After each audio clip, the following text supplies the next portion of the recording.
Mucho tiempo después de la extinción de los dinosaurios, unas extraordinarias especies de bestias gigantes caminaban sobre la Tierra. La megafauna.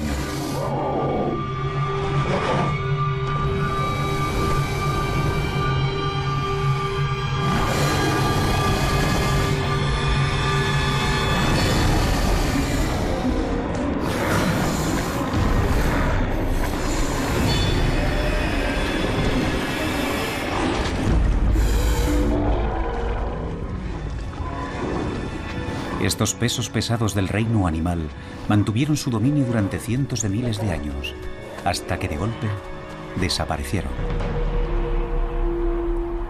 Hace 46.000 años ocurrió algo que los borró para siempre de la faz del planeta. Una misteriosa extinción en masa. Ahora un reciente e impactante hallazgo en un rincón del mundo fuera de lo común podría ayudarnos a resolver ese puzzle. A medida que los científicos examinan las pruebas y buscan nuevos indicios, van reconstruyendo los últimos instantes de algunas de las criaturas más extrañas que han caminado nunca sobre el planeta.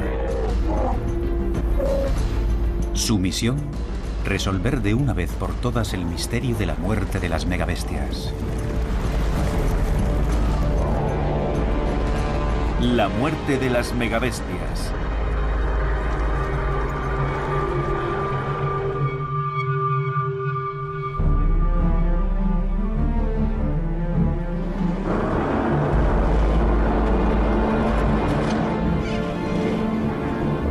Detectives científicos del mundo entero se desplazan hasta un escenario prehistórico en uno de los lugares más remotos del planeta. Centro de Australia Meridional, 2002. Debajo de la extensa y desarbolada llanura de Nullarbor, un equipo de espeleólogos descubre uno de los mayores yacimientos de fósiles del siglo. Lo que descubren creará una onda de choque que recorrerá toda la comunidad científica. Unos espeleólogos hallaron el esqueleto completo de un león marsupial, el tilacoleo, conservado en unas condiciones excelentes. Es el esqueleto más completo jamás encontrado, un hecho extraordinario. El paleontólogo Gavin Prideaux encabeza una misión especial para recuperar estos fósiles. Era una sensación irrepetible que no creo que volveré a experimentar. Era sobrecogedor contemplar un espécimen tan bien conservado. Estaba tan completo que prácticamente podías imaginártelo exhalando su último suspiro.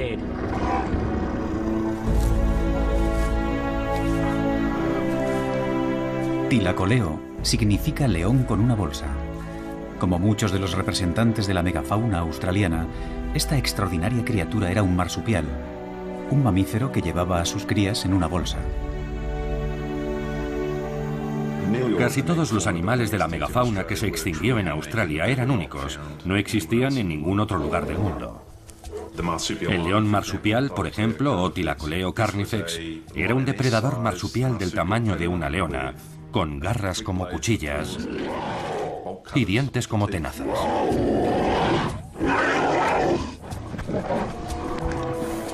El mayor herbívoro de Australia era el Diprotodon optatum.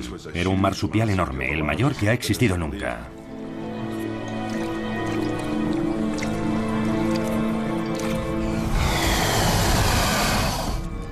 También teníamos al mayor lagarto que ha existido nunca, el Megalania prisca. Era un varánido gigantesco, del tamaño de un cocodrilo de agua salada. Era carnívoro. Tenía unos dientes muy afilados y estaban cerrados, de modo que, básicamente, tenía la boca llena de cuchillos de trinchar carne. También contábamos con el mayor canguro que ha existido nunca, el Protocoptodon. Podía medir entre 2 y 2,5 metros y pesaría 1/4 de tonelada.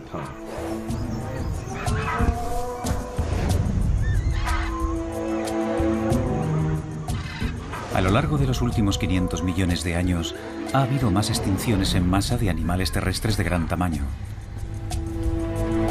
Pero la muerte de la megafauna de Australia es relativamente reciente desde el punto de vista de la historia natural. El profesor Bert Roberts es geocronólogo y uno de los científicos que se han encargado de delimitar la fecha de su extinción.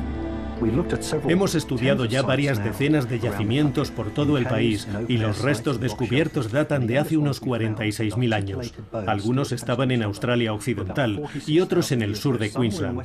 Todos tenían unos 46.000 años de antigüedad y se hallaban en extremos opuestos del continente. Luego no se volvió a saber nada más de la megafauna en Australia. La misteriosa extinción de la megafauna es uno de los debates más longevos y controvertidos de la paleontología y ha atraído a investigadores del mundo entero. Boulder, Colorado, Estados Unidos. Ahora los científicos creen que están a punto de realizar un descubrimiento decisivo. En el Instituto de Investigación Ártica y Alpina de Colorado han examinado cáscaras de huevos de una de las mayores aves no voladoras que han caminado sobre la Tierra.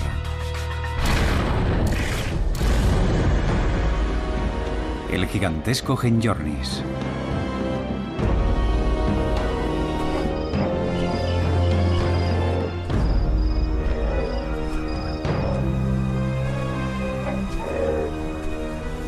El Genyornis era un ave realmente enorme, de alrededor de 2 metros de alto, y debía de pesar unos 200 kilos. Sería un ave carroñera y tendría un pico muy largo.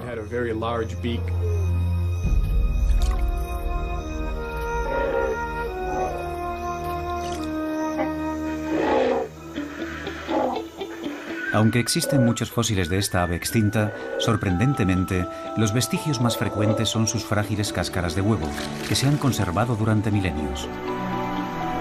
Estas cáscaras proporcionan indicios vitales sobre la vegetación existente durante el período de la extinción de la megafauna. Coral Bay, Australia Occidental.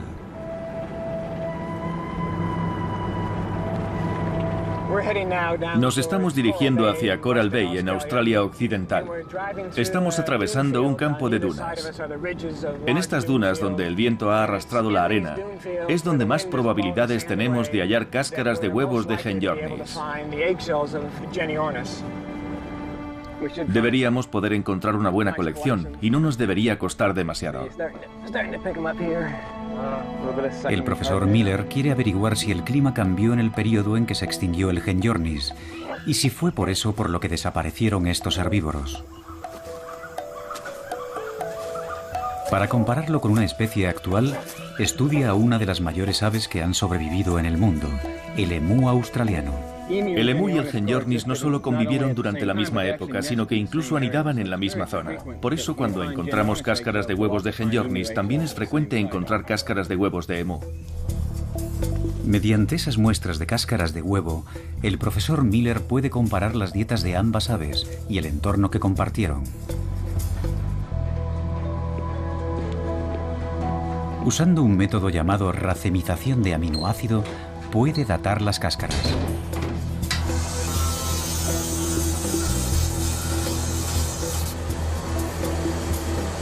Pero estas cáscaras también contienen carbonos procedentes de distintas plantas, como hierbas, arbustos, árboles, semillas y frutas. Y lo que descubrimos es que hace más de 50.000 años, el emú consumía un amplio abanico de alimentos, desde simple hierba hasta árboles y arbustos. Tras la extinción del Genyornis, parte de la vegetación que consumía el emú desapareció sin más. Así que tras 45.000 años su dieta ha cambiado irreversiblemente.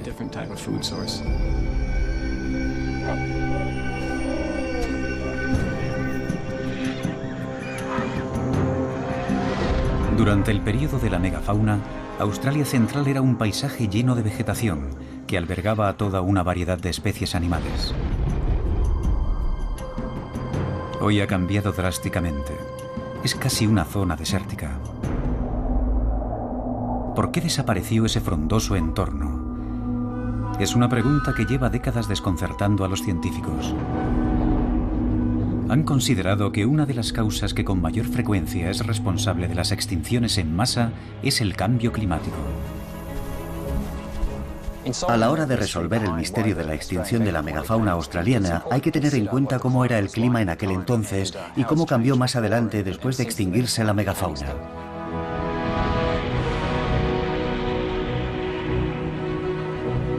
A lo largo de la historia natural de la Tierra, el planeta ha atravesado varias edades de hielo. La Tierra se enfrió y unas colosales placas de hielo de hasta 1,5 kilómetros, procedentes de los casquetes polares, alcanzaron los continentes, congelando amplias regiones del mundo. ¿Pudo extinguirse la megafauna cuando el planeta alcanzó su punto más frío?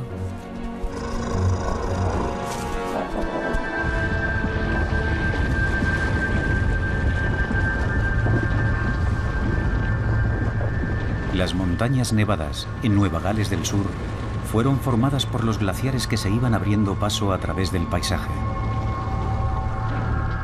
El clima salvaje y rotundo y el áspero decorado evocan un lugar en el que el tiempo se ha detenido.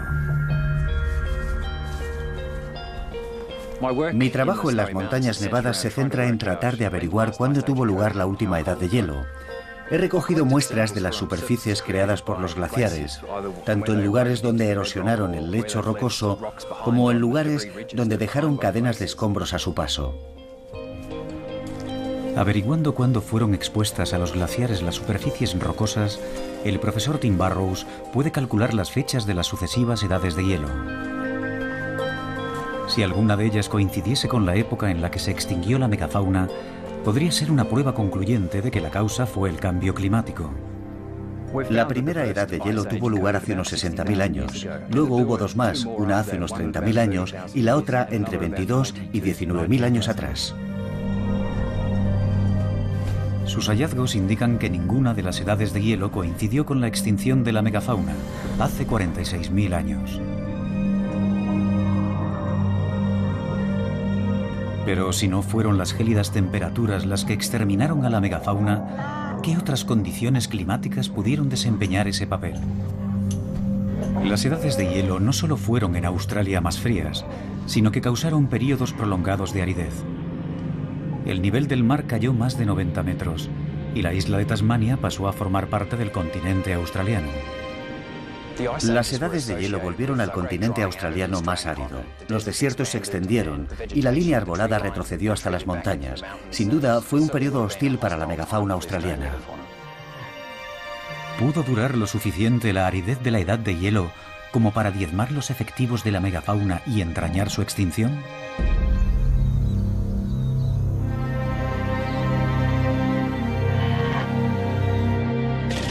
Cuevas de Naracoorte, Australia Meridional. Se pueden hallar indicios importantes del impacto de la desertización del continente sobre la megafauna en las formaciones de calcita de estas espectaculares cavernas. El profesor Gavin Prideaux colabora con la profesora Linda Eilif, de la Universidad Nacional Australiana. Están estudiando los patrones de crecimiento de las formaciones de calcita que indican si un período era más húmedo o más seco. Tomamos muestras de estalactitas y estalagmitas de muchos lugares distintos de la cueva y datamos su formación. Cotejaron esos datos con la edad de los distintos fósiles presentes en la cueva. Lo que hicimos fue demostrar que la megafauna atravesó toda una sucesión de periodos más húmedos y periodos más secos. Por lo tanto, la tesis que defiende que la aridificación motivó su extinción queda en entredicho. Y en época de sequía, ser grande tiene sus ventajas. Los animales de mayor tamaño monopolizan las fuentes de agua y las reservas menguantes de comida. Si un área se ha visto especialmente afectada por la sequía y no queda comida, cuanto mayor es el animal, mayores son sus reservas corporales y más capaz será de recorrer distancias que lo separan de la siguiente fuente de comida. Los inmensos diprotodontes habrían estado bien equipados para sobrevivir a la sequía y recorrer largas distancias en busca de alimento. Pero puede que su tamaño fuese su punto flaco. El tamaño tiene una influencia considerable en su forma de desplazarse. Hay que tenerlo en cuenta. Para averiguar cómo murieron, el profesor Steve Rowe, experto en la biomecánica de la megafauna, está trabajando con un equipo de animadores digitales para resucitar a estas criaturas. Hemos tomado al rinoceronte como referencia para la forma de andar y trotar. Sí, el rinoceronte es probablemente la referencia biomecánica viviente más próxima.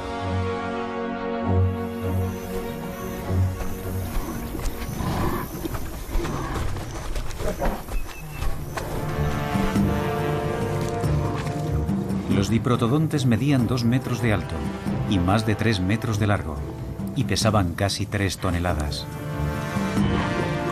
Su tamaño los ayudó a sobrevivir a un entorno peligroso, pero ¿bastó para protegerlos de sus feroces depredadores?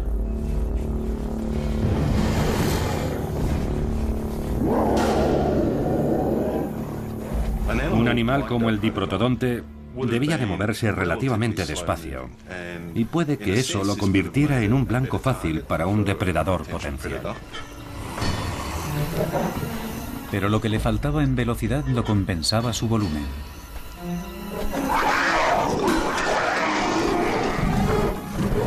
Al ser tan inmensos, seguramente pudieran usar su peso para intimidar a cualquier depredador potencial. Una de las formas de protegerse de un depredador consiste en ser demasiado grande para él. Por tanto, dado su inmenso tamaño, parece inconcebible que la extinción de los diprotodontes se debiese a los depredadores.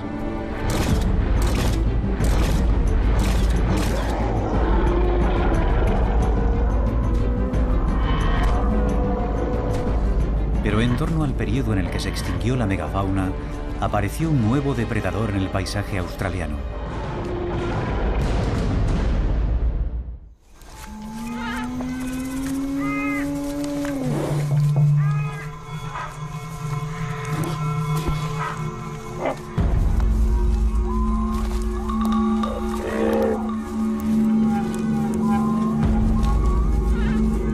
Los científicos creen que cuando aparecieron los primeros humanos en este territorio, pudieron enfrentarse a algunas de las bestias más extrañas que hubieran visto jamás.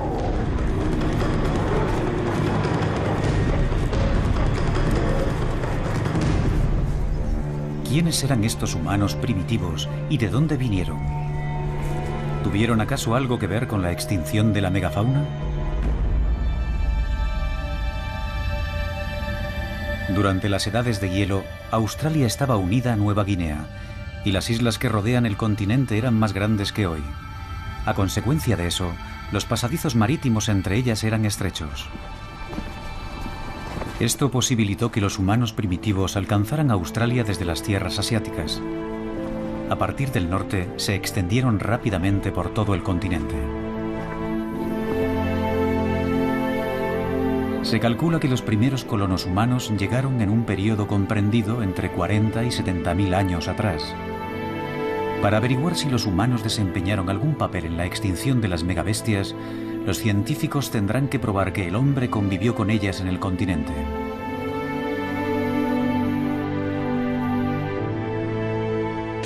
Parque Nacional Mungo, Nueva Gales del Sur.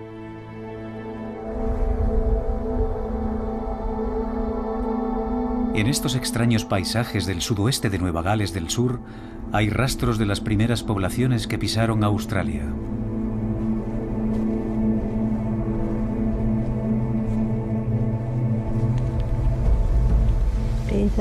Estas son las pisadas de mis antepasados de los tiempos de Gandiyurra, es decir, hace muchísimo tiempo. Esa palabra Gandiyurra era la que usaban siempre que nos contaban una historia, y siempre que la usaban sabíamos lo que quería decir. Hace mucho, pero muchísimo tiempo. Las pisadas se formaron en el barro. Cuando se evaporó el agua, se endurecieron y permanecieron ocultas bajo capas y capas de arena durante miles de años. El profesor Matt Capper forma parte del equipo de investigación implicado en su descubrimiento. Las pisadas que encontramos aquí en el lago Mungo estaban en realidad en la orilla de un lago más vasto, el lago Gampan.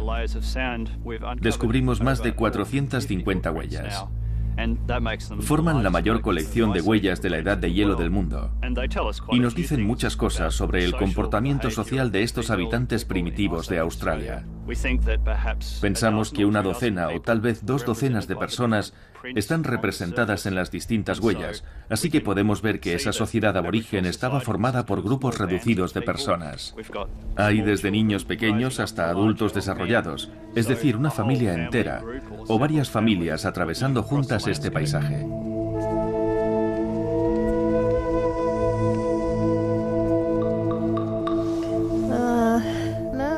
Creo que este estaba caminando despreocupadamente. Este otro parece un poco como si estuviera corriendo. Algunas de las huellas medían la friolera de 30 centímetros de largo. Creemos que son de personas bastante altas, y midiendo la distancia entre las pisadas, creemos que eran capaces de correr bastante rápido. Algunos llegarían a correr 20 kilómetros por hora. Esto sugiere que eran individuos bastante sanos, capaces de realizar grandes esfuerzos físicos.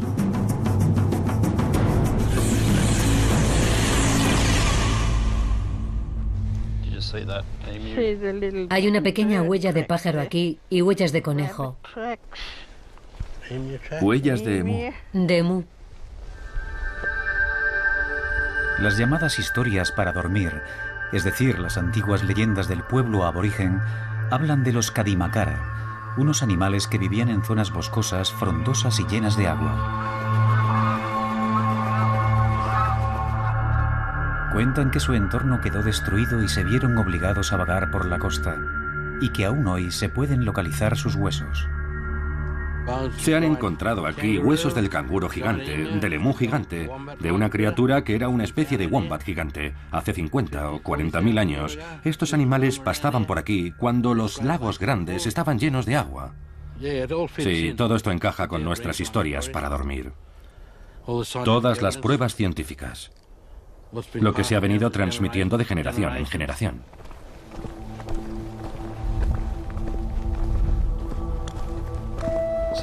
Esta unidad sedimentaria es la unidad del lago Mungo y data de hace unos 40.000 o 60.000 años. Se corresponde más o menos con la época de la extinción de la megafauna. Lo interesante es que también contiene restos de los primeros humanos de la región de los lagos Willandra. Tenemos huesos del hombre de Mungo y la mujer de Mungo y artefactos de piedra, todos con una antigüedad de entre 42 y 50.000 años. Así pues, hay un margen de quizá 4 o 5.000 años durante el que creemos que el hombre y la megafauna convivieron en el continente australiano. Es un margen estrecho y coincide precisamente con la extinción de la megafauna.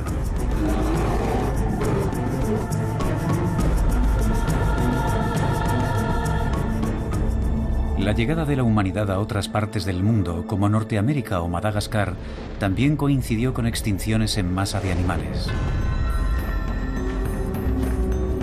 Y es esta coincidencia la que ha llevado a los científicos a desarrollar una teoría conocida como Blitzkrieg, una guerra relámpago tan veloz que aniquiló a la megafauna.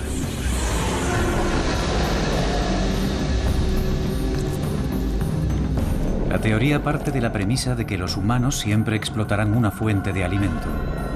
En el caso de las megabestias, la teoría alega que se extinguieron a través de una persecución eficiente y sistemática a escala continental por parte del ser humano.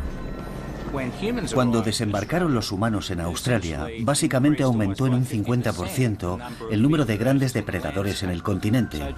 Así que su mera presencia y la necesidad de comer y mantener a su propia población debe de haber tenido un impacto sobre la megafauna.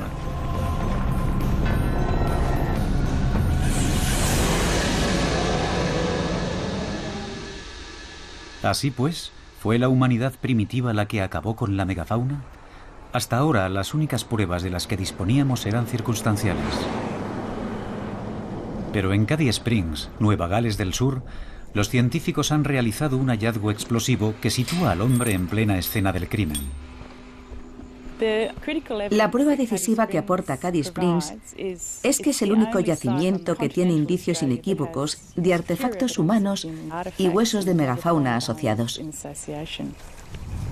La profesora Judith Field está investigando algunos de los hallazgos más importantes de huesos de megafauna de Australia. Estamos ante un antiguo campamento. Tenemos huesos carbonizados y de hecho tenemos un fémur calcinado de uno de los canguros extintos de ese periodo. Ello sugiere que fueron quemados en una hoguera y en medio de este entorno arcilloso solo un humano pudo haber provocado fuego. Entre los muchos fósiles de Cady Springs se encontró la mandíbula completa de un diprotodonte.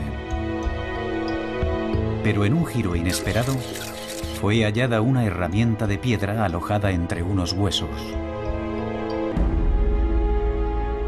Este es probablemente el hallazgo más emocionante de todos los que he hecho, y quizá nunca encuentre algo similar. Lo primero que encontramos fue la mandíbula inferior de un joven diprotodonte. Alojada entre esta y el hueso de una extremidad encontramos lo que llamamos una herramienta nuclear.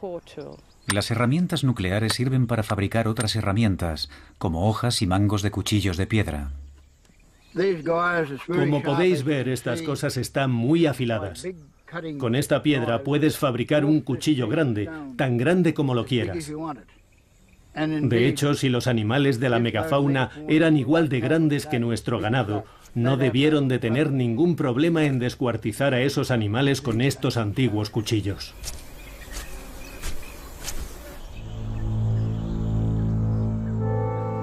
Cuando examinamos las herramientas de piedra, encontramos sangre e indicios consistentes de hueso y tejidos que solo podían haber sido causados al ser empleados para golpear un hueso o deshuesar un animal. Si usas un cuchillo para filetear un animal, se verá reflejado a un nivel microscópico en la superficie de la herramienta de piedra.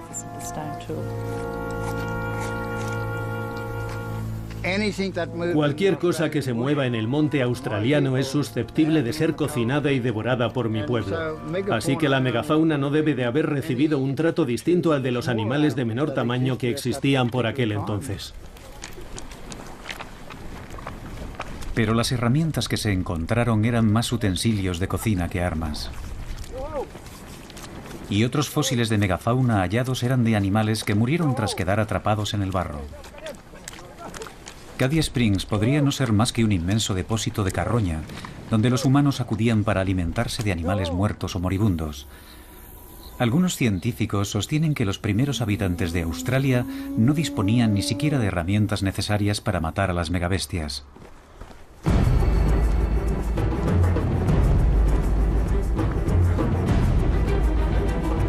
Entre las armas más eficaces de estos antiguos pobladores estaban las grandes puntas de lanza de piedra halladas en el norte de Europa y América. Habitualmente se asocian con la caza de grandes mamíferos durante las edades de hielo.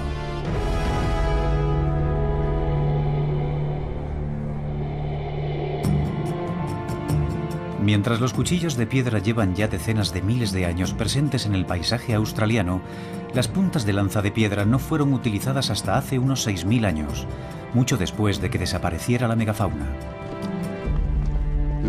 La razón por la que los primeros pobladores de Australia no cazaban con lanzas con puntas de piedra es que el tipo de piedra fina necesario para fabricar este tipo de punta tan afilado y refinado no era corriente en Australia.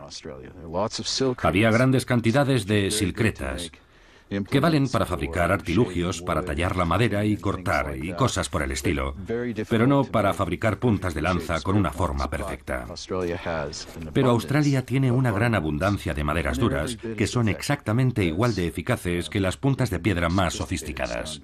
El argumento según el cual los pueblos aborígenes no tenían un equipo lo bastante sofisticado como para cazar animales de gran tamaño es obviamente un sinsentido.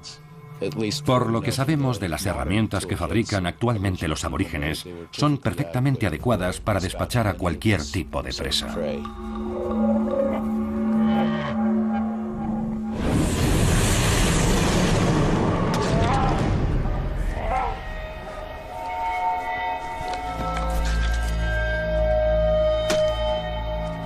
Si bien las puntas de lanza de madera dura pueden infligir daños sustanciales, sin duda eran más eficaces a la hora de matar animales pequeños o crías de la megafauna, y puede que esto precipitase su carrera hacia la extinción.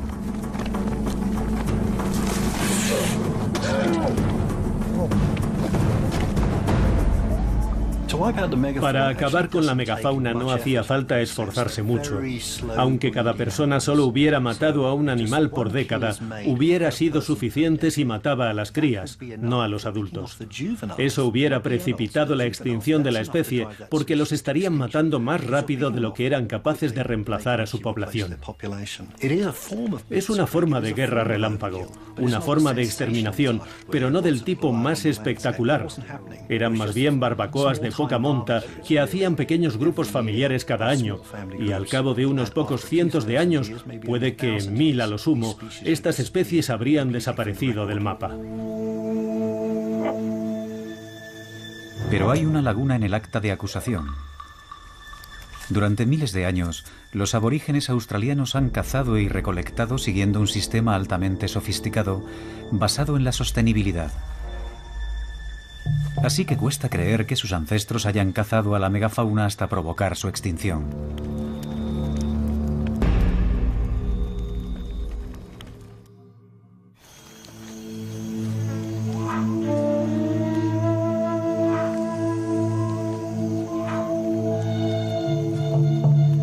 Aunque los primeros pobladores del continente fueran cazadores eficaces de megafauna, no todos los científicos admiten que estos animales fueran presas fáciles.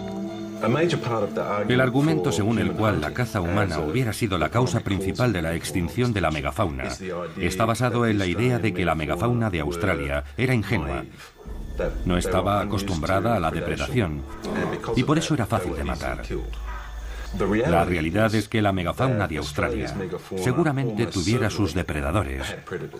De modo que estos animales debían de tener al menos algunas defensas antidepredadores. Algunos de los animales de la megafauna eran extremadamente feroces y estaban convenientemente armados para atacar o defenderse. Si los humanos los cazaron hasta su extinción, entre sus objetivos tuvo que encontrarse el formidable león marsupial. El león marsupial o tilacoleo estaba en lo más alto de la cadena alimenticia en la edad de hielo en Australia. Era un animal extraordinariamente especializado.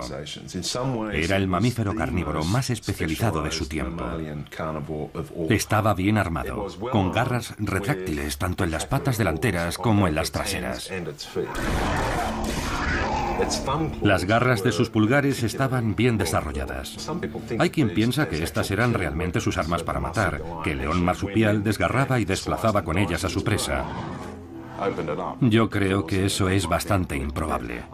En realidad, creo que las enormes garras que tenían en los pulgares servían de ganchos.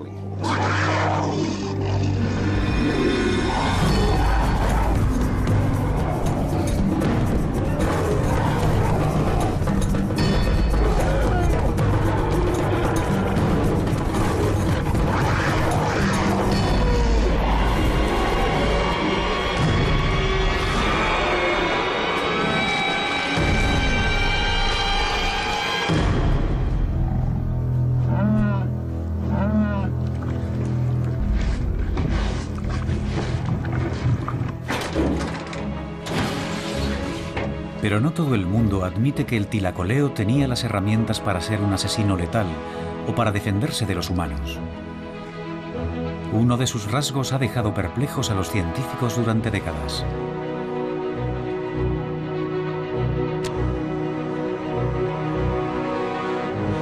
A primera vista, los dientes del tilacoleo no se parecen a los de un carnívoro serio. Así que el profesor Rowe quiere averiguar hasta qué punto era letal este animal. Decide someterlo a la prueba definitiva. En primer lugar, escanea el cráneo completo de un pequeño tilacoleo.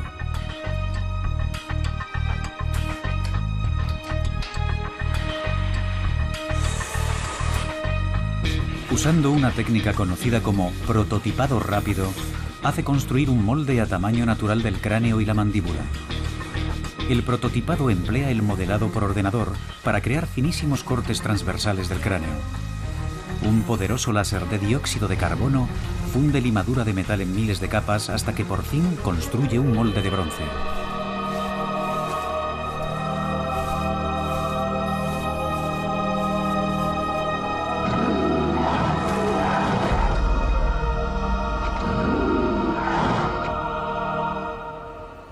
El profesor Rowe diseña un sencillo método para estimar la fuerza de las dentelladas del león marsupial.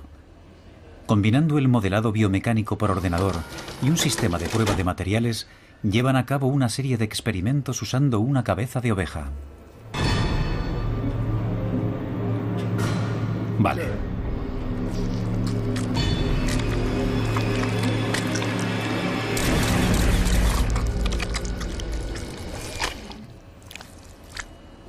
En primer lugar, hemos hecho que estos enormes incisivos delanteros penetren en la carne. Ha arrancado la cabeza con la hilera superior e inferior de incisivos para luego masticarla con los afilados dientes que tiene a los lados.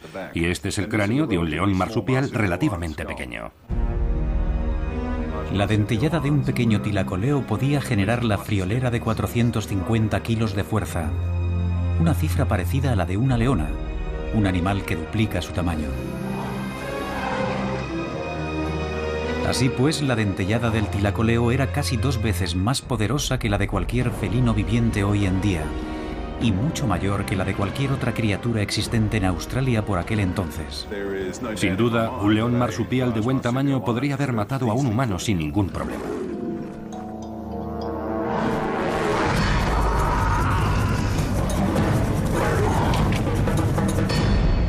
El león marsupial era una de las criaturas más formidables del reino animal. No parece probable que la caza humana fuera la única causa de su extinción. Para estos investigadores científicos, el caso está lejos de haber sido resuelto. Para buscar nuevas pistas, deciden investigar una extinción en masa que tuvo lugar millones de años antes: la muerte de los dinosaurios.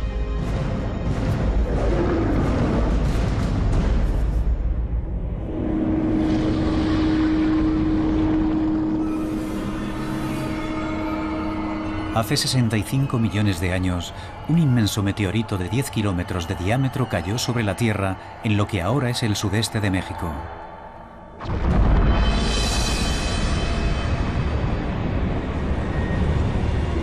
El polvo y los escombros propulsados en la atmósfera bloquearon casi totalmente la luz del Sol e hicieron bajar las temperaturas globales.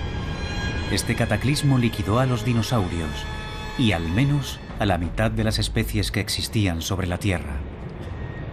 Durante ese periodo de oscuridad, que puede haber durado varios meses o incluso años, la vida vegetal se extinguió a escala global. Eso entrañó drásticas consecuencias para todos los herbívoros, incluyendo a los dinosaurios herbívoros, que se alimentaban de plantas y ahora no tenían absolutamente nada que comer. Cuando los dinosaurios herbívoros murieron de inanición, los carnívoros que se alimentaban de ellos también se extinguieron.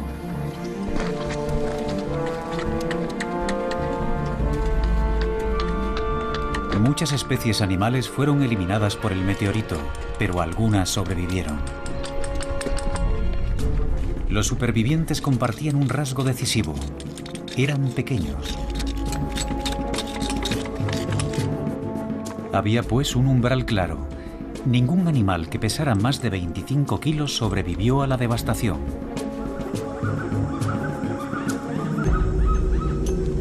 ¿El motivo?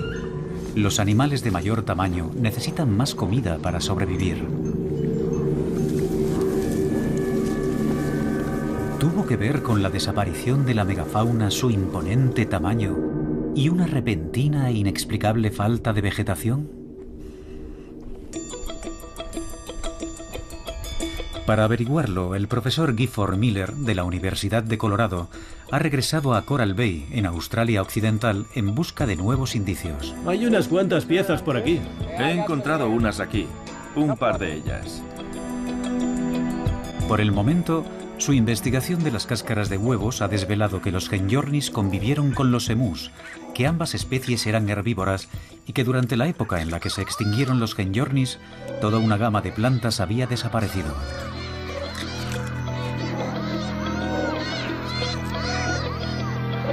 Ha descubierto que cuando cambió la vegetación y las fuentes de alimentación se vieron alteradas, el Genyornis fue incapaz de adaptarse a una nueva dieta.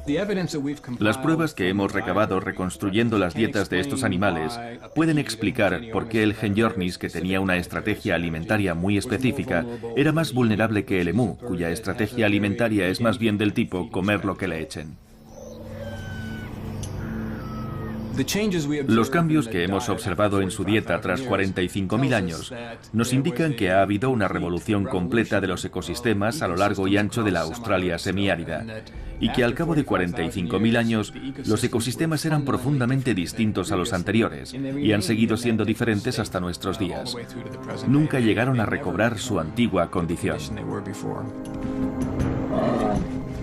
El porqué de ese cambio en la vegetación ha desconcertado a la comunidad científica, pero lo que sí se sabe es que debió de tener un efecto dominó que afectó a toda la cadena alimenticia. Cuando se extinguieron las poblaciones de herbívoros, los carnívoros, que dependían de ellos para alimentarse, se volvieron vulnerables. La megafauna carnívora tuvo entonces que competir para hacerse con la poca comida que quedaba.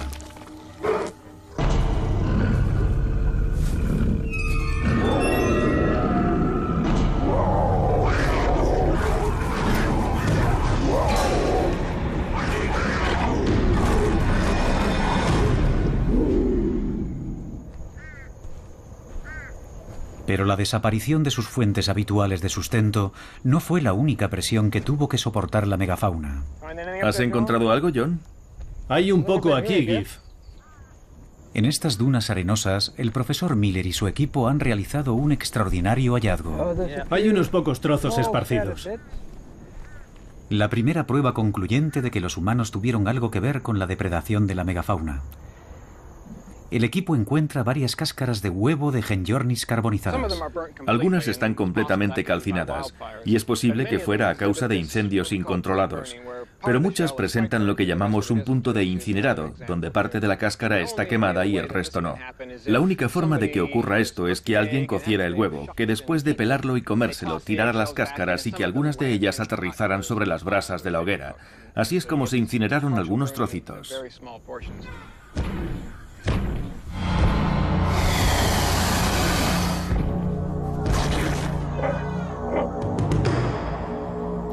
Estas enormes aves estaban sometidas a una presión enorme. Tenían a sus propios depredadores, estaban amenazadas por el clima, por el cambio en sus fuentes de alimentación y por la competencia de los demás animales. Pero antiguamente estos animales fueron capaces de adaptarse a esas fuentes de estrés. Creemos que la principal diferencia entre 45.000 y 50.000 años atrás es que los seres humanos aparecieron en el continente y hubo algo que hizo que esos animales traspasaran ese umbral más allá del punto de no retorno. El cambio en la vegetación es la teoría más innovadora que ha surgido en el debate sobre la extinción de la megafauna. Sin embargo, aún falta una pieza importante del puzzle. ¿Qué actividad humana pudo alterar el hábitat de la megafauna de manera tan drástica que destruyera sus fuentes de alimento más fundamentales? Los científicos han descubierto nuevos indicios que tal vez acaben aportando una respuesta.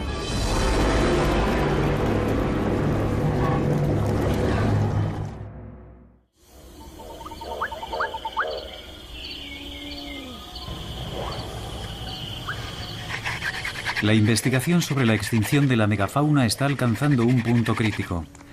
Los detectives científicos han vuelto a apuntar hacia el hombre como principal sospechoso. Creo que si los humanos no hubieran llegado a Australia, la megafauna seguiría existiendo. Una serie de recientes descubrimientos en Tasmania corrobora esa idea.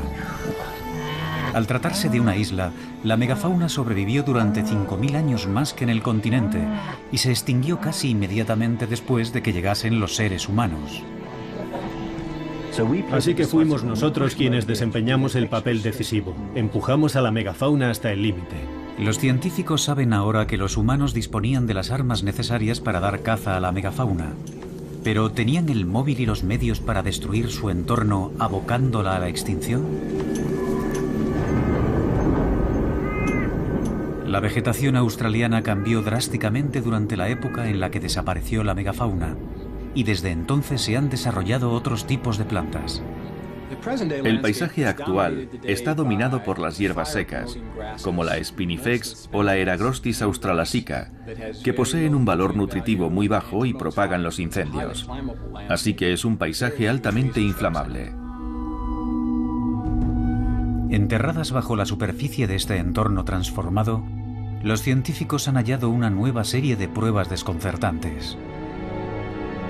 Oscuras capas de restos incinerados de antigua vegetación que se corresponden con la llegada de los humanos y la extinción de la megafauna. Los incendios forestales provocados principalmente por rayos han formado una parte natural del paisaje australiano desde un tiempo inmemorial, pero lo que hemos observado de 50 a 45.000 años a esta parte, en torno a la época en la que los humanos se asentaron en Australia, es un aumento considerable de restos carbonizados. Estos depósitos de carbón también se corresponden con la desaparición de numerosas variedades de selvas vírgenes. Ambos fenómenos apuntan a un aumento sustancial y a gran escala de los incendios, que transformó el entorno. Parece muy probable que este fenómeno esté relacionado con la llegada de los humanos y que no sea una coincidencia.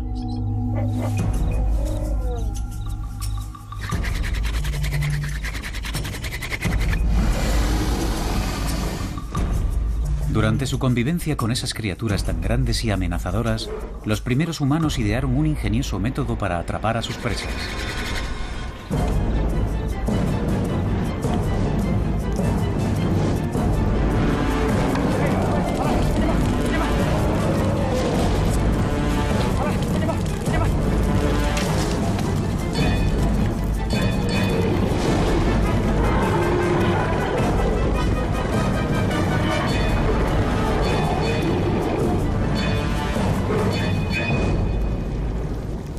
Los seres humanos quemaban el paisaje para cazar a través de los frentes de los incendios, para promover la aparición de plantas comestibles y para despejar el paisaje y así facilitar la movilidad.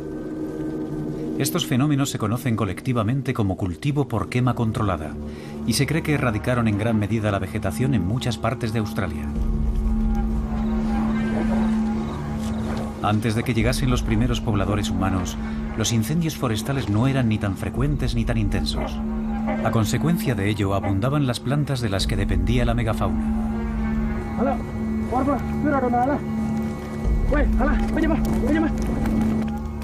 Los incendios frecuentes pueden haber tenido distintos efectos secundarios, entre ellos la destrucción de las plantas de suculentas hojas y carnosos frutos que comían los especímenes herbívoros de la megafauna.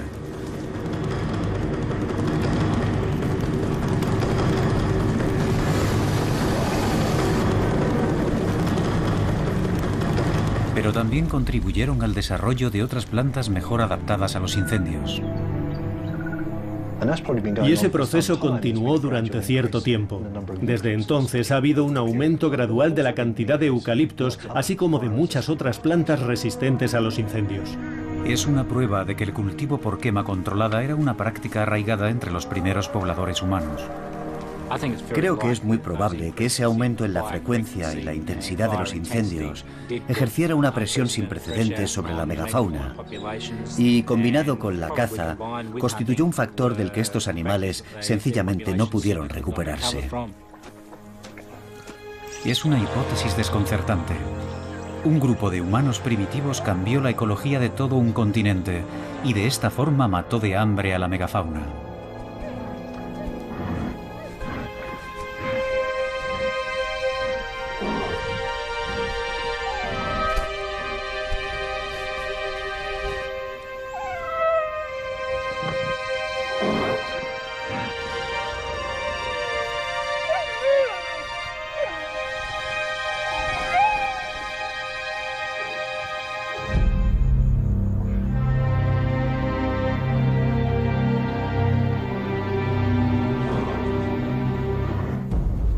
Los humanos fuimos el factor decisivo en la extinción de la megafauna.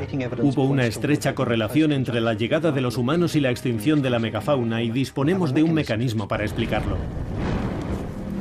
El mecanismo en cuestión era el cultivo por quema controlada, el incendio regular y sistemático de la vegetación. Cambió el paisaje de una manera tan drástica que destruyó en gran medida las fuentes de alimento de la megafauna, abocándola a la extinción. Hemos sostenido que la explicación más sencilla es ese cambio en los incendios del entorno australiano. Los paisajes son sensibles a las perturbaciones y a la larga eso puede traducirse a escala continental. Hoy en día los humanos estamos cambiando drásticamente nuestro entorno a nivel global. La cuestión es si entendemos lo bastante bien los ecosistemas de la Tierra como para predecir el impacto de una destrucción a escala global del medio ambiente. ¿Existen umbrales que, una vez traspasados, amenazan la vida sobre el planeta? Si admitimos que el gran tamaño puede ser un factor que predispone a la extinción, y si la destrucción del medio ambiente a la que estamos asistiendo continúa, la especie humana podría convertirse en la mayor especie animal del planeta. Deberíamos plantearnos seriamente cuáles son nuestras probabilidades de sobrevivir.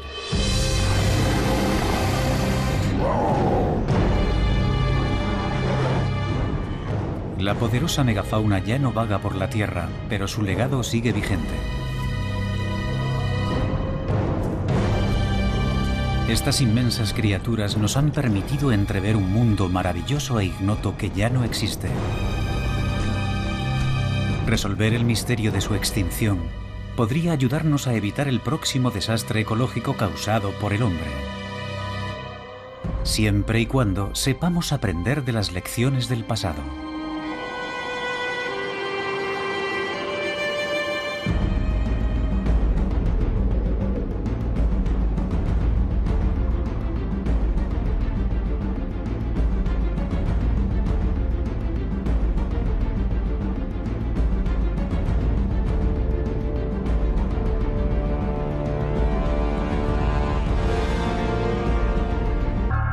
Cuentan que su entorno quedó destruido y se vieron obligados a vagar por la costa, y que aún hoy se pueden localizar sus huesos. Se han encontrado aquí huesos del canguro gigante, del emú gigante, de una criatura que era una especie de wombat gigante. Hace 50 o 40.000 años, estos animales pastaban por aquí cuando los lagos grandes estaban llenos de agua. Sí, todo esto encaja con nuestras historias para dormir. Todas las pruebas científicas. Lo que se ha venido transmitiendo de generación en generación.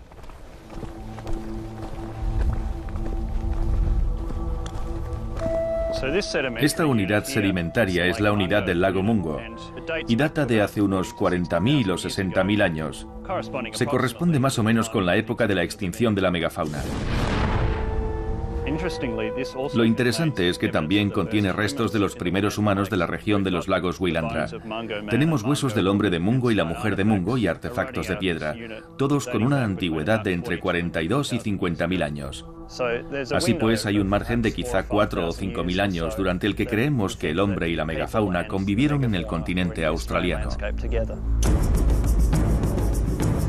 Es un margen estrecho y coincide precisamente con la extinción de la megafauna.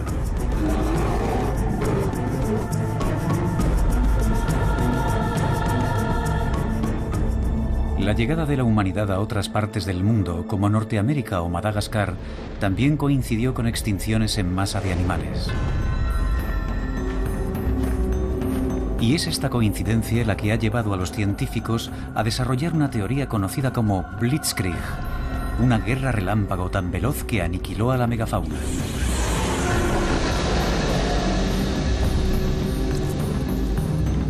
La teoría parte de la premisa de que los humanos siempre explotarán una fuente de alimento. En el caso de las megabestias, la teoría alega que se extinguieron a través de una persecución eficiente y sistemática a escala continental por parte del ser humano. Cuando desembarcaron los humanos en Australia, básicamente aumentó en un 50% el número de grandes depredadores en el continente. Así que su mera presencia y la necesidad de comer y mantener a su propia población debe de haber tenido un impacto sobre la megafauna.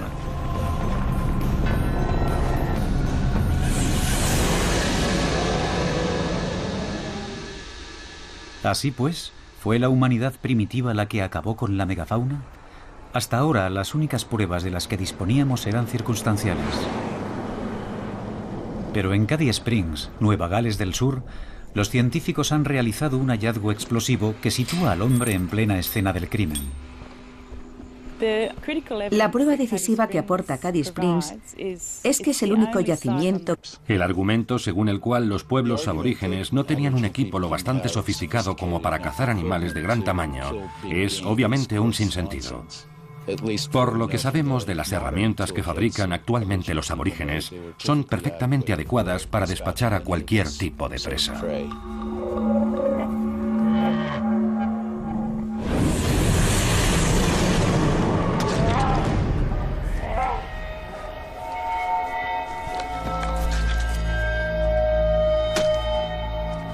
Si bien las puntas de lanza de madera dura pueden infligir daños sustanciales, sin duda eran más eficaces a la hora de matar animales pequeños o crías de la megafauna, y puede que esto precipitase su carrera hacia la extinción.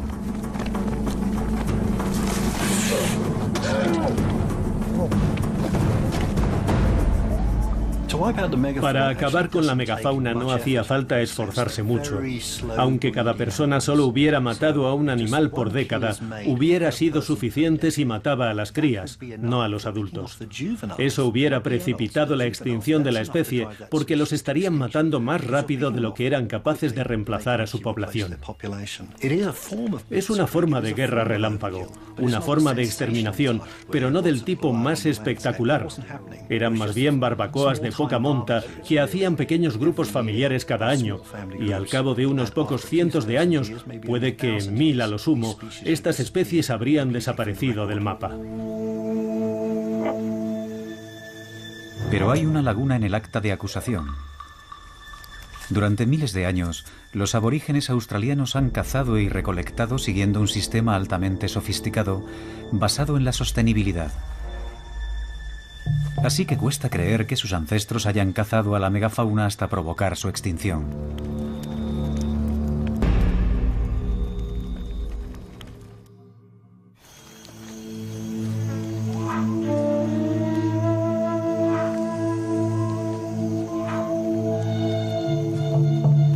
Aunque los primeros pobladores del continente fueran cazadores eficaces de megafauna, no todos los científicos admiten que estos animales fueran presas fáciles. El argumento según el cual la caza humana hubiera sido la causa principal de la extinción de la megafauna está basado en la idea de que la megafauna de Australia era ingenua, no estaba acostumbrada a la depredación y por eso era fácil de matar. La realidad es que la megafauna de Australia seguramente tuviera sus depredadores. De modo que estos animales debían de tener al menos algunas defensas antidepredadores. Algunos de los animales de la megafauna eran extremadamente feroces y estaban convenientemente armados para atacar o defenderse. O tal vez 2 docenas de personas están representadas en las distintas huellas, así que podemos ver que esa sociedad aborigen estaba formada por grupos reducidos de personas. Hay desde niños pequeños hasta adultos desarrollados, es decir, una familia entera, o varias familias atravesando juntas este paisaje.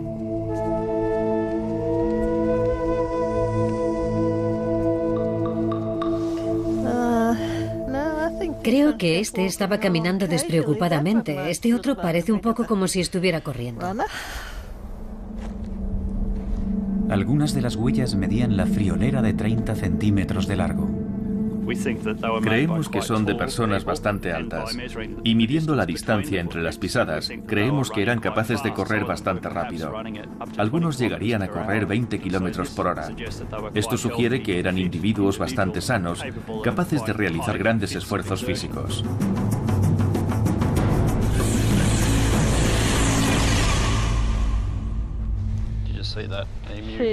Hay una pequeña huella de pájaro aquí y huellas de conejo. Huellas de emú. De emú. Las llamadas historias para dormir, es decir, las antiguas leyendas del pueblo aborigen, hablan de los kadimakara, unos animales que vivían en zonas boscosas, frondosas y llenas de agua. Cuentan que su entorno quedó destruido y se vieron obligados a vagar por la costa, y que aún hoy se pueden localizar sus huesos. Se han encontrado aquí huesos del canguro gigante, del emú gigante, de una criatura que era una especie de wombat gigante. Hace 50 o 40.000 años, estos animales pastaban por aquí cuando los lagos grandes estaban llenos de agua. Sí, todo esto encaja con nuestras historias para dormir. Todas las pruebas científicas. Lo que se ha venido transmitiendo de generación en generación.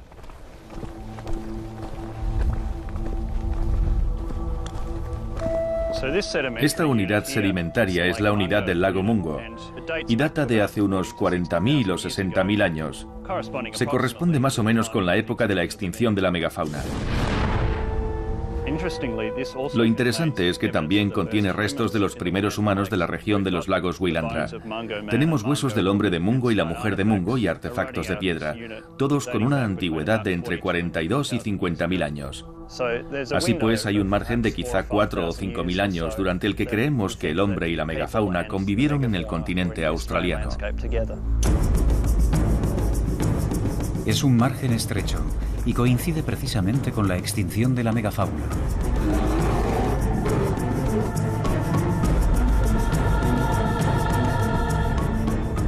Como podéis ver, estas cosas están muy afiladas. Con esta piedra puedes fabricar un cuchillo grande, tan grande como lo quieras. De hecho, si los animales de la megafauna eran igual de grandes que nuestro ganado, no debieron de tener ningún problema en descuartizar a esos animales con estos antiguos cuchillos.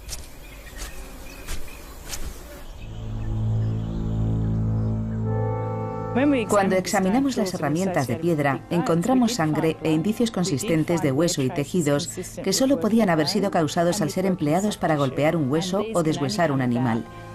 Si usas un cuchillo para filetear un animal, se verá reflejado a un nivel microscópico en la superficie de la herramienta de piedra.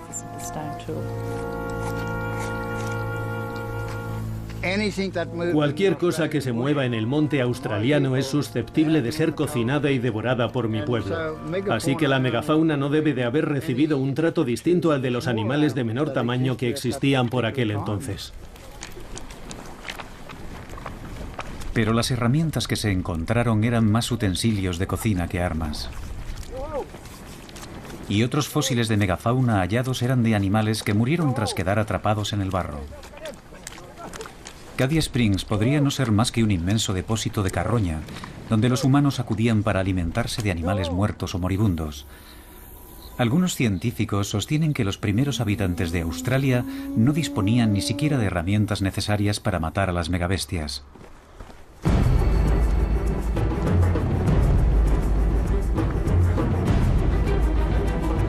Entre las armas más eficaces de estos antiguos pobladores estaban las grandes puntas de lanza de piedra halladas en el norte de Europa y América. Habitualmente se asocian con la caza de grandes mamíferos durante las edades de hielo.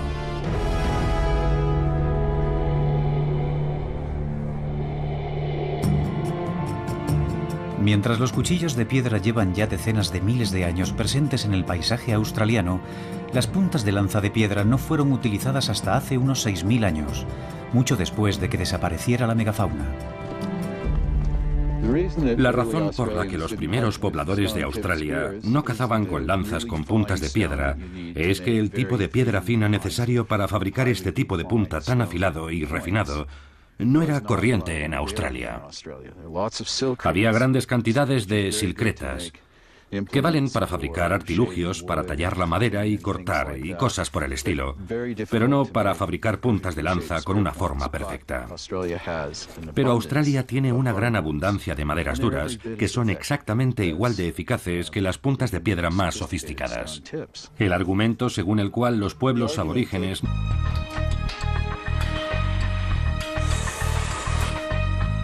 usando una técnica conocida como prototipado rápido, hace construir un molde a tamaño natural del cráneo y la mandíbula.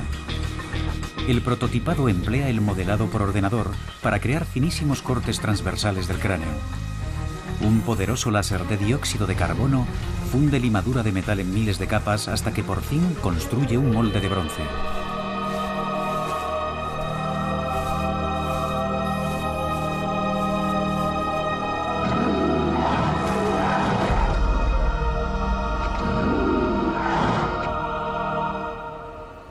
El profesor Rowe diseña un sencillo método para estimar la fuerza de las dentelladas del león marsupial. Combinando el modelado biomecánico por ordenador y un sistema de prueba de materiales, llevan a cabo una serie de experimentos usando una cabeza de oveja. Vale.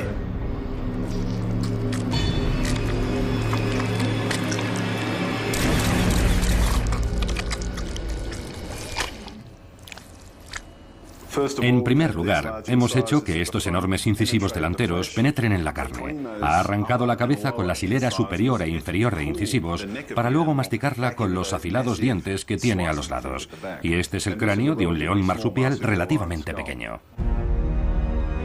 La dentellada de un pequeño tilacoleo podía generar la friolera de 450 kilos de fuerza, una cifra parecida a la de una leona, un animal que duplica su tamaño. Así pues, la dentellada del tilacoleo era casi 2 veces más poderosa que la de cualquier felino viviente hoy en día, y mucho mayor que la de cualquier otra criatura existente en Australia por aquel entonces. Sin duda, un león marsupial de buen tamaño podría haber matado a un humano sin ningún problema.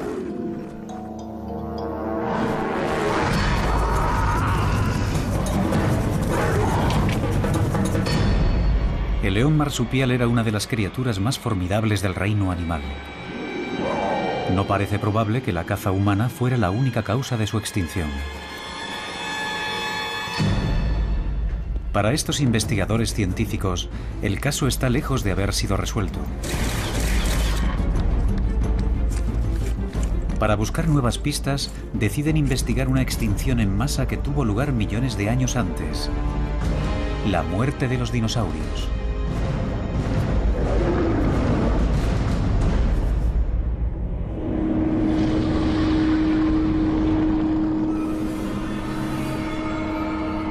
Hace 65 millones de años, un inmenso meteorito de 10 kilómetros de diámetro cayó sobre la Tierra en lo que ahora es el sudeste de Miller, de la Universidad de Colorado.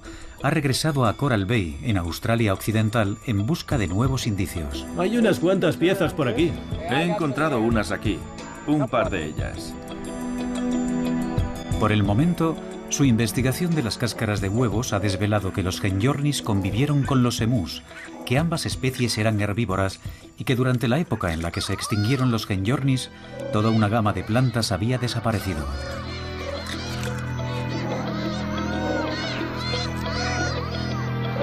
Ha descubierto que cuando cambió la vegetación y las fuentes de alimentación se vieron alteradas, el Genyornis fue incapaz de adaptarse a una nueva dieta.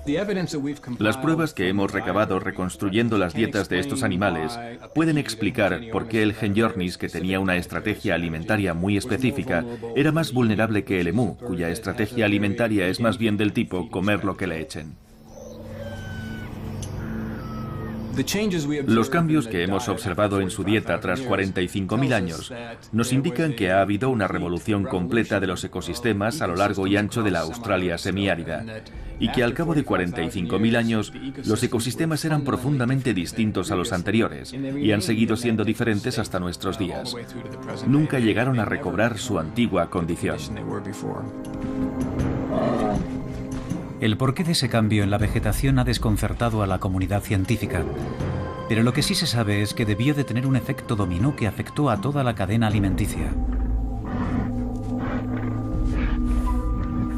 Cuando se extinguieron las poblaciones de herbívoros, los carnívoros, que dependían de ellos para alimentarse, se volvieron vulnerables.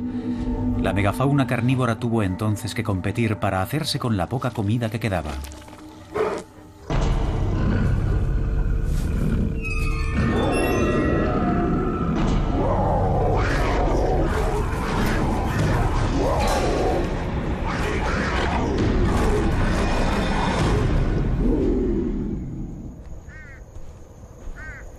Pero la desaparición de sus fuentes habituales de sustento no fue la única presión que tuvo que soportar la megafauna. ¿Has encontrado algo, John? Hay un poco aquí, Giff. En estas dunas arenosas, el profesor Miller y su equipo han realizado un extraordinario hallazgo. Hay unos pocos trozos esparcidos. La primera prueba concluyente de que los humanos tuvieron algo que ver con la depredación de la megafauna. El equipo encuentra varias cáscaras de huevo de Genyornis carbonizadas. Algunas están completamente calcinadas, y es posible que fuera a causa de incendios incontrolados. Pero muchas presentan lo que llamamos un punto de incinerado, donde parte de la cáscara está quemada y el resto no. La única forma de que ocurra esto es que alguien cociera el huevo, que después de pelarlo y comérselo, tirara las cáscaras. Su método para atrapar a sus presas.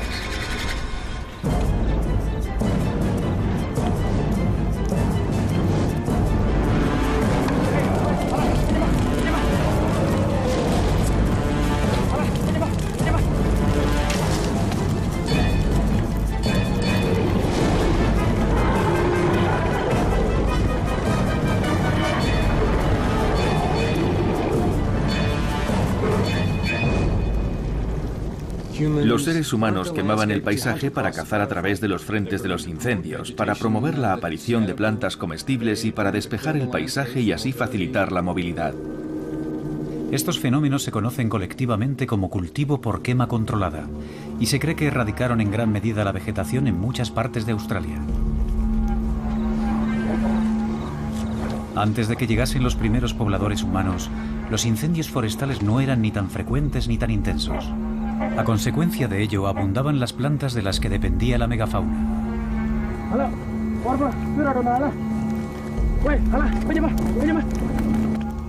Los incendios frecuentes pueden haber tenido distintos efectos secundarios, entre ellos la destrucción de las plantas de suculentas hojas y carnosos frutos que comían los especímenes herbívoros de la megafauna.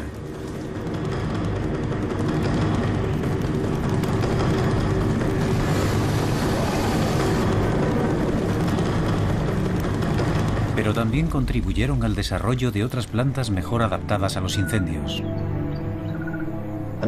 Y ese proceso continuó durante cierto tiempo.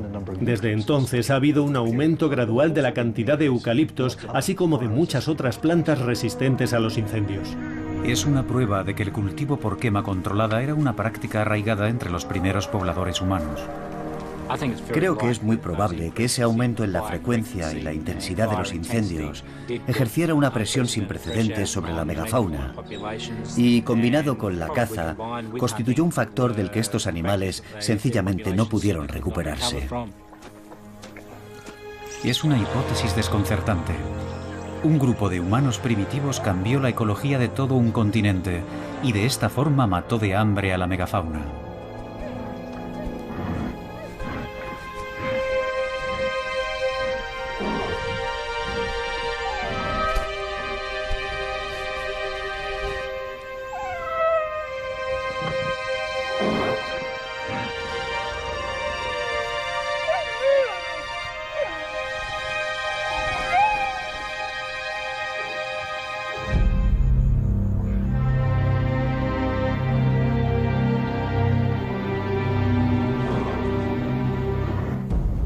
Los humanos fuimos el factor decisivo en la extinción. Si bien las puntas de lanza de madera dura pueden infligir daños sustanciales, sin duda eran más eficaces a la hora de matar animales pequeños o crías de la megafauna, y puede que esto precipitase su carrera hacia la extinción.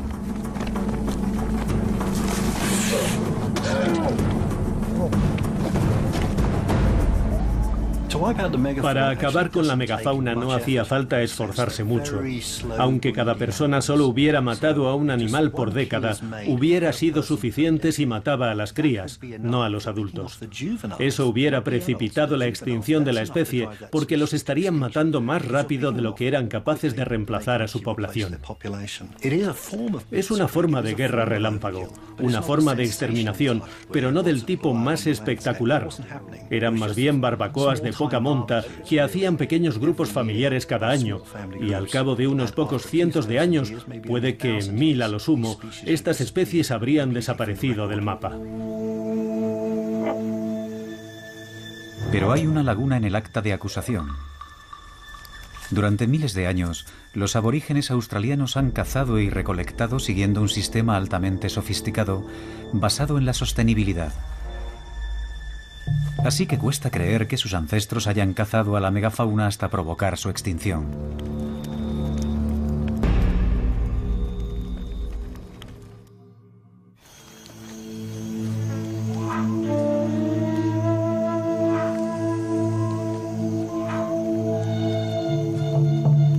Aunque los primeros pobladores del continente fueran cazadores eficaces de megafauna, no todos los científicos admiten que estos animales fueran presas fáciles.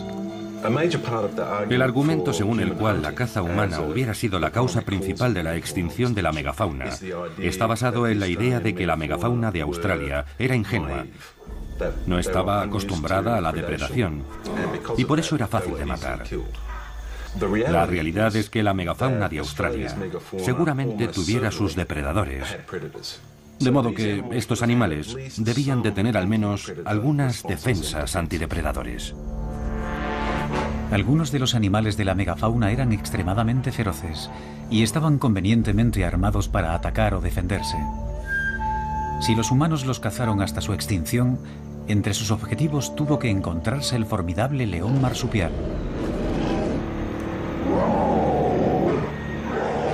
El león marsupial o tilacoleo estaba en lo más alto de la cadena alimenticia en la edad de hielo en Australia.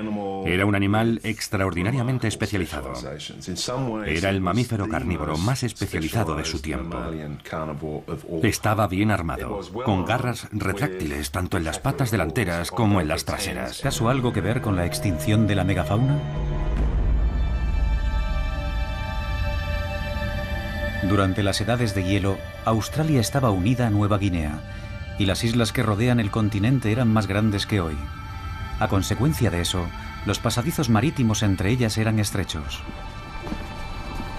Esto posibilitó que los humanos primitivos alcanzaran Australia desde las tierras asiáticas. A partir del norte, se extendieron rápidamente por todo el continente.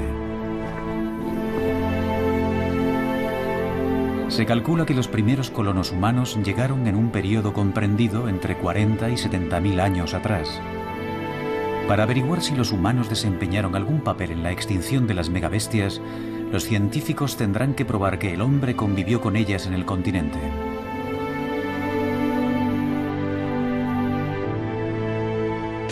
Parque Nacional Mungo, Nueva Gales del Sur.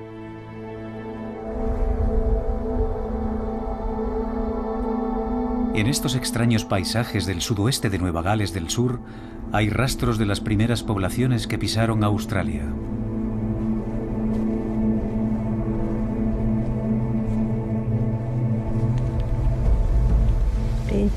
Estas son las pisadas de mis antepasados de los tiempos de Gandiyurra, es decir, hace muchísimo tiempo.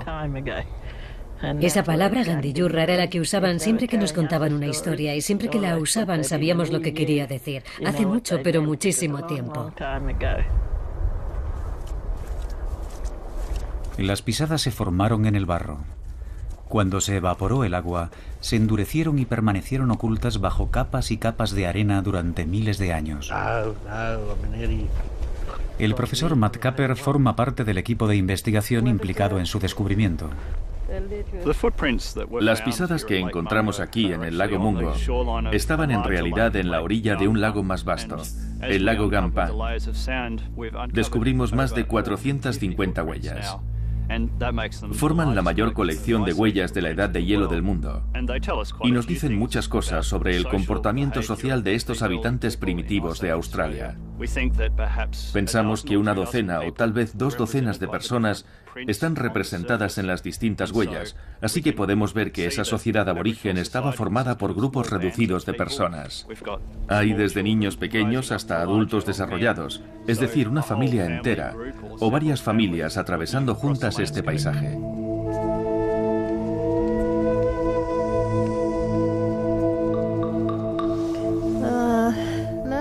Creo que este estaba caminando despreocupadamente. Este otro parece un poco como si estuviera corriendo.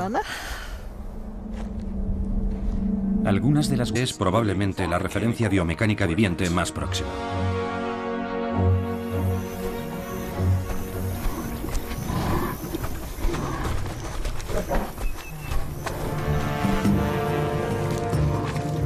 Los diprotodontes medían 2 metros de alto y más de 3 metros de largo, y pesaban casi 3 toneladas. Su tamaño los ayudó a sobrevivir a un entorno peligroso, pero ¿bastó para protegerlos de sus feroces depredadores?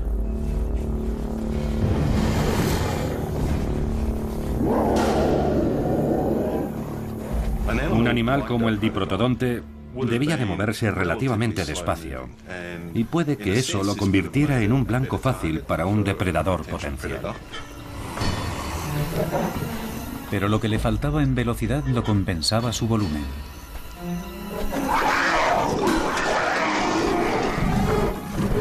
Al ser tan inmensos, seguramente pudieran usar su peso para intimidar a cualquier depredador potencial. Una de las formas de protegerse de un depredador consiste en ser demasiado grande para él. Por tanto, dado su inmenso tamaño, parece inconcebible que la extinción de los diprotodontes se debiese a los depredadores.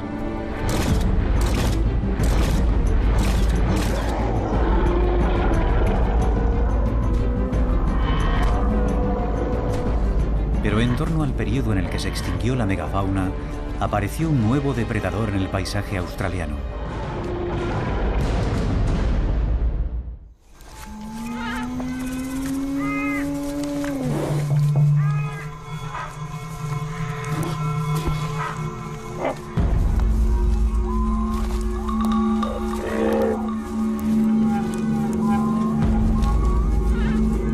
Los científicos creen que cuando aparecieron los primeros humanos en este territorio, pudieron enfrentarse a algunas de las bestias más extrañas que hubieran visto jamás.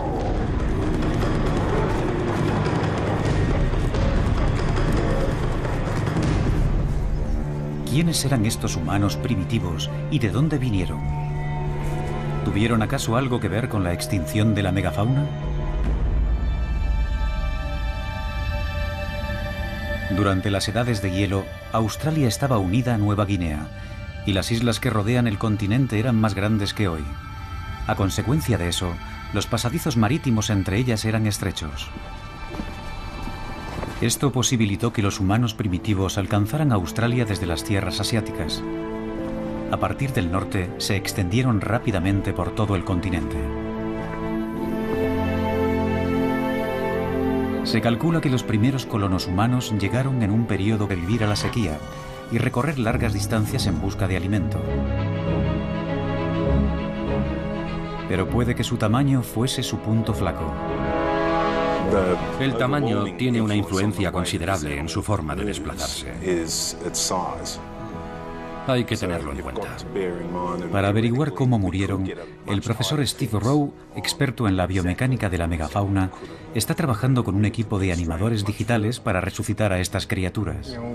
Hemos tomado al rinoceronte como referencia para la forma de andar y trotar. Sí, el rinoceronte es probablemente la referencia biomecánica viviente más próxima.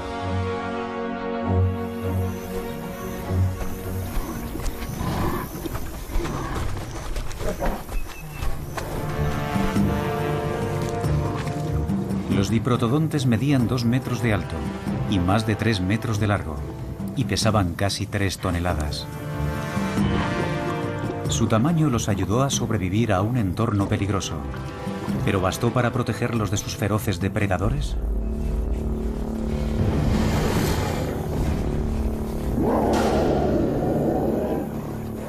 Un animal como el diprotodonte debía de moverse relativamente despacio, y puede que eso lo convirtiera en un blanco fácil para un depredador potencial. Pero lo que le faltaba en velocidad lo compensaba su volumen.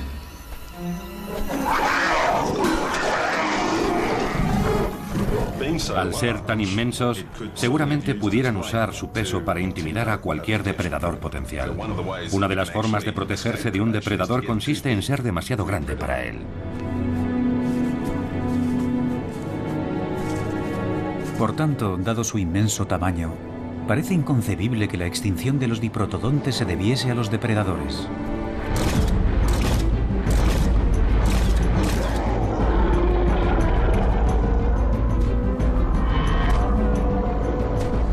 Pero en torno al periodo en el que se extinguió la megafauna, apareció un nuevo depredador en el paisaje australiano.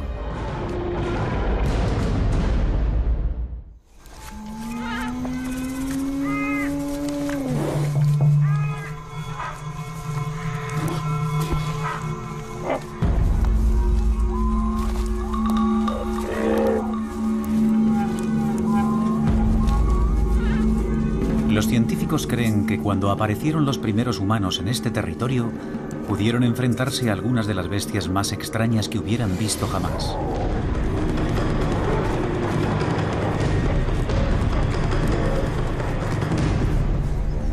¿Quiénes eran estos humanos primitivos y de dónde vinieron? ¿Tuvieron acaso algo que ver con la... Los incendios forestales provocados principalmente por rayos han formado una parte natural del paisaje australiano desde un tiempo inmemorial. Pero lo que hemos observado de 50 a 45.000 años a esta parte, en torno a la época en la que los humanos se asentaron en Australia, es un aumento considerable de restos carbonizados. Estos depósitos de carbón también se corresponden con la desaparición de numerosas variedades de selvas vírgenes. Ambos fenómenos apuntan a un aumento sustancial y a gran escala de los incendios, que transformó el entorno. Parece muy probable que este fenómeno esté relacionado con la llegada de los humanos y que no sea una coincidencia.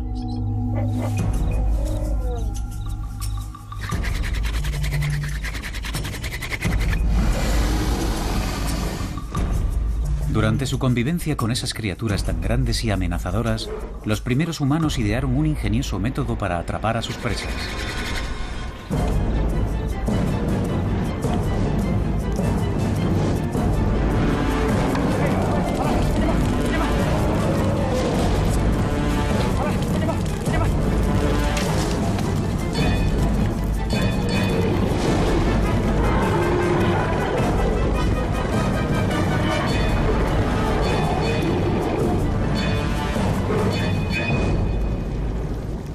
Los seres humanos quemaban el paisaje para cazar a través de los frentes de los incendios, para promover la aparición de plantas comestibles y para despejar el paisaje y así facilitar la movilidad.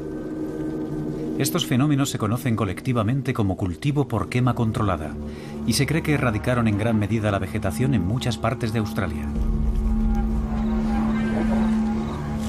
Antes de que llegasen los primeros pobladores humanos, los incendios forestales no eran ni tan frecuentes ni tan intensos. A consecuencia de ello, abundaban las plantas de las que dependía la megafauna.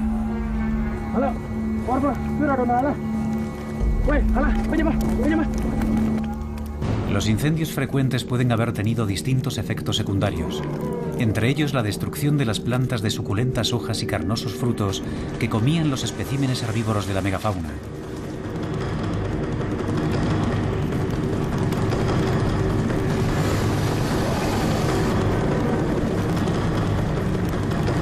Pero también contribuyeron al desarrollo de otras plantas mejor adaptadas a los incendios. Y ese proceso continuó durante cierto tiempo. Desde entonces ha habido un aumento gradual de la cantidad de eucaliptos, así como de muchas otras plantas resistentes a los incendios. Es una prueba de que el cultivo por quema controlada era una práctica arraigada entre los primeros pobladores humanos. Creo que es muy probable que ese aumento en la frecuencia y la intensidad de los incendios ejerciera una